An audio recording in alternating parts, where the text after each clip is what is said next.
Good afternoon, Guardians. The job gave me here, and here I am with that promised video. I said I would do the weekly reset. I started late this morning, and I was going to another store, so things are a little chaotic right now. It's just for the next 3 days. Tomorrow's the last day I'm going to that store, and then I'm back to my store, which, yeah, I like my store more.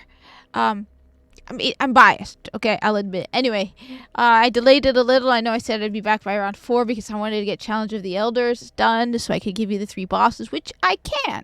I did solo Challenge of the Elders. I can show you right here. It's marked in blue. I didn't do very well, but I did solo it. Now, first off, let's start with the weekly Crucible, which I'm hearing mixed things. It's pretty difficult to get into a Crucible match. Keep in mind, the Witch Queen just came out, and apparently it's the greatest DLC of all times. Look, I like the Witch Queen. It's okay. I like the fact that they gave us a legendary difficulty for the campaign. I wish they'd done that with other DLC. But do I think it is the greatest DLC ever? No, I still am on Rise of Iron and the Taken King. Honestly, I think Destiny 1 is still my favorite. Anyway, Crucible, I'm hearing mixed things. It's probably going to be even worse right now because everyone is playing Destiny 2. I did solo and finish the legendary campaign on my Hunter. I'm now working on my Titan. Apparently, I didn't know there were weekly story updates that I didn't know about. So apparently, I've been focused so much on the campaign, I've not been paying attention to everything else. Anyway, Destiny 2 aside, let's just put the inferior product aside for this week. But that means a lot of people are going to be playing Destiny 2 over Destiny 1. Though I've been pushing people to get back into Destiny 1. There are people who've come back to D1. So Crucible is going to be even harder for the next couple of weeks until things slow down a little with Destiny 2 and people start coming back again. For Crucible, we have Combined Arms, which even at the best of times was not exactly the most popular. I think there was one other Crucible that was even less popular, and that was the one with the spark. I liked that one. I can't remember what it was called, the one with the spark. I actually really liked that. I used to always go after the spark, as a hunter. I love the speed of the spark thing.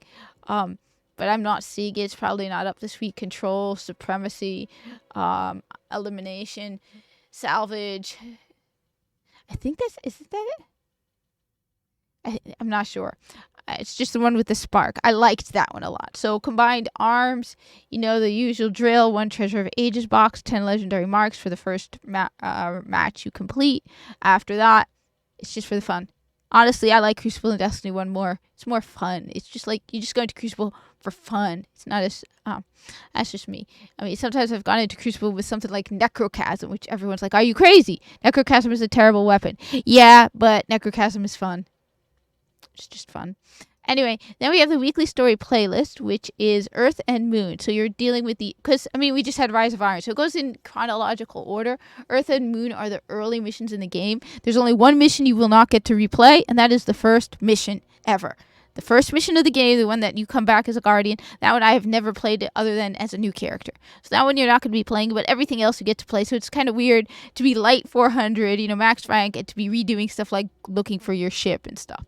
So yeah, Earth and the Moon, you have modifiers are heroic. It's always going to have heroic. Enemies appear in greater numbers. Then you have match game. Match game. Enemy shields are resistant to all unmatched elemental damage.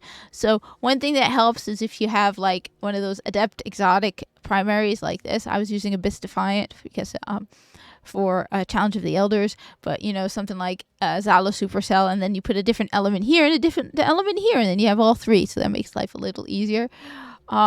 Match game, and then you have airborne players deal more damage while in the air.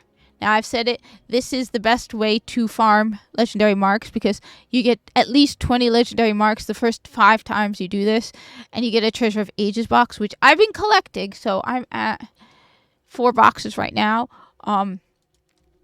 But yeah, so this is the best way to farm legendary marks. Just remember, I remind you guys every time, you cannot have more than 200 legendary marks. So once you reach 200 or 25,000 glimmer, you need to spend some, because if you get more, you're not going to get it. So keep that in mind when you're doing this, because you can get a lot of legendary marks. You can get up to 35 sometimes on a mission, because they still have in the programming, I guess, the daily heroic mission. So you randomly will come across one that's supposedly also scheduled as the daily heroic, so you'll get 35. So you can get over 100 legendary marks a week doing this, and a Treasure of Ages box. Then you have the Siva Crisis Heroic Strike playlist, which I think Destiny 1 has the better strikes as well. Let me know what you think. I like the strikes better than the original Destiny. Always did. The modifiers are heroic, so more enemies, of course. Then you have arc burn. Arc damage from many sources greatly increased. So something like Zalo, Supercell, or Necrochasm is great to have. But on the other hand, you have exposure. Guardian shields are increased but do not replenish. So one thing that helps with that, which I left in my vault, is Red Death. Red Death is great for exposure because every kill gives you more health. So you can either go with like a Zalo, Supercell, or a Necrochasm for the arc, or you could go for the Red Death for the health, or you could alternate. And then you have Catapult. Grenade recharge rate is greatly increased. Siva Crisis Heroic gets you a Treasure of Ages box and 10 legendary marks the first 3 strikes you do. As I said, I think the original Destiny has the better strikes. That's just me, personally. I especially hated the one with the Techune Tech Wizard. Oh, I hated that one. The one in the Dreaming City. Yeah, I hated that one so much. It's like I don't want to save her. I just want to kill her. Then you have the weekly Nightfall Strike. The weekly Nightfall Strike is Sepix Prime. So it's the Devil's Lair, but it's the more difficult one. The one where you get Sepix Perfected. So when you go here, you go here. It's the one with Shiro. Where is it? Okay. The modifiers are arc burn, so arc damage from many sources greatly increased. Then you have small arms. So great weapons to use would be Zalo, Supercell, or Necrochasm because you'll have the double boost. You'll have the small arms boost and you'll have the arc burn boost. And then you have Juggler, no ammo drops for your equipped weapon. So trying to equip as many arc as possible and just alternate between all 3. Though the most powerful will be your primary. And then you have Ironclad. More enemies have shields because, of course, you pissed them off again. Why do you keep pissing them off? I mean, come on, Ironclad. You got them so pissed that they're now extra. Anyway. Then you have the most awesome of awesomes, Daybreak. The darkness grows stronger, and so do you. From a fire team of 3, and unleash your light with greatly increased ability recharge. So basically, lots and lots of supers. I love Daybreak. I wish we had more Daybreak in Destiny 2. I love Daybreak. Just a lot of supers coming at you. So, Vanguard Nightfall. Don't forget to collect the bounties from Zavala. There are 3 bounties with Zavala that are for the Nightfall. You have to get them from Zavala. You can't get them from the bounty board. There are Nightfall bounties on the bounty board, but there are 3 separate bounties with Zavala. So I just remind people because, just in case, don't forget, go to Zavala as well to get those bounties. And it's like if you complete it within a half hour, you have the chance for that exotic sniper rifle, which I have, so... But yeah, just so you know, Zavala has 3 bounties. And then the rest of the bounties are on the bounty board. Alright? Next, we have the Challenge of the Elders. And if you are a masochist, you're definitely going to enjoy Challenge of the Elders. Because, boy, this was a challenge. Hence, Challenge of the Elders. I did beat it. I did terribly. I just wanted to beat it. So, first off, let me tell you the modifiers. All right? The modifiers are Berserk. Minions of the Darkness won't flinch even after massive damage. This is one of those instances where you're going to notice it. Where you're going to notice that they are not flinching. Once we get to the bosses, you'll see why. Then you have Grenade Kill bonus, so grenade kills are worth more points. And finally, Solar Burn, hence while I was using Abyss Defiant. So, the first boss is my dear buddy and friend, Val Araun, with all of his cabal with their massive shields. Now remember, this is Destiny 1. You know, when cabal shields actually meant something. Nowadays, you could just shoot it in Destiny 2 and it's like, a Grenier with a garbage can has more shields than the Cabal in Destiny 2. Seriously, there's the Grenier with garbage. Well, it's not. Alright, fine. I'm being mean. As a supporter of the Corpus, it's my job to be mean to the Grenier.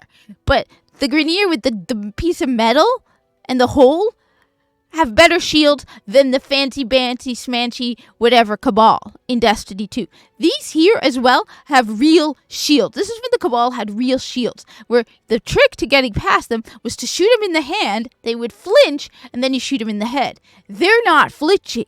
They are not flinching. Okay, so this is a challenge. Getting past their shields when they're not flinching is fun. Is a lot of fun. Yeah. On top of that, Val Araun has a solar attack. Yeah. Oh, yes. Val Araun has a solar attack. Thank you, Val Araun. I died 7 times. Every single one of them going after Val Araun. There were times where he just basically one-shot me. I'm like going, it was like I was like on my 4th death. I'm going, why is he killing me so fast? And then I noticed that his attack is solar. And you have solar burn. So the first boss is a lot of fun if you like to suffer. Val Araun. The second is, oh god, my brain is freezing now. Kexis the Betrayed. The Taken Fallen. Who's also a pain in the butt and likes to eat your super. But he's not that bad. I didn't die a single time.